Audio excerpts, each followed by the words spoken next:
কাঁদনও বলে বদনও বলে।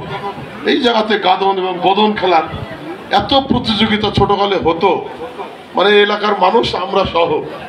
আমার খুব মনে পড়ে, আমার স্কুলের মৌলভী স্যার ছিল, হ্যাঁ, সেও এখানে ওই বদন খেলতো।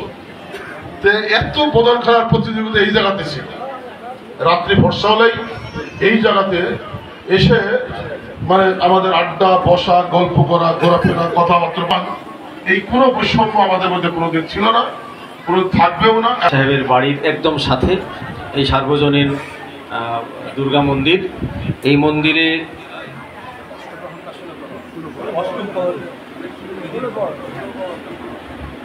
ষোলো প্রহরের যে নামযজ্ঞ অনুষ্ঠান, এই অনুষ্ঠানমালার সম্মানিত সভাপতি এই অনুষ্ঠানমালায় এইমাত্র কথা বললেন।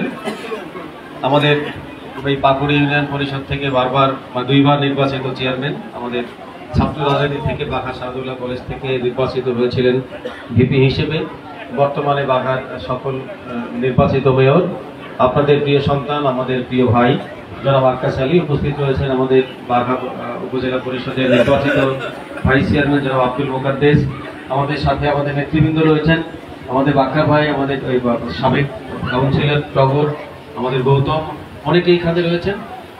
আমাদের বড় ভাই শামসুল ভাই আছে, এটা পাঞ্জাবে গিয়ে আসা উচিত ছিল, বাড়ির সাথে হলেই গায়ে আসছে গরমের দিন।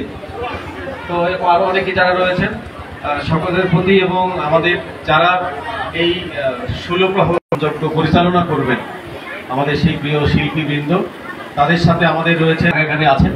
এদের কাকাকে দেখে আমরা উজ্জীবিত হই। আমাদের মেয়র আক্কাস সাহেব বলছিলেন যে ভাই এই কাকা নিরামিষ ভোজী, তাই দেখেন শরীর ভালো আছে। আমরা তো মাছ মাংস খাই খুব, কাকা তো এসব খায় না। যাই হোক, আমাদের কাকা এখানে রয়েছেন। আমাদের আরও যারা এখানে রয়েছেন, আমাদের হিন্দু, বৌদ্ধ, আমাদের মুসলিম ভাই সকলেই যারা আছেন, আমাদের মা বোনেরা এখানে আছেন, দিদিরা, মায়েরা, সকলের প্রতি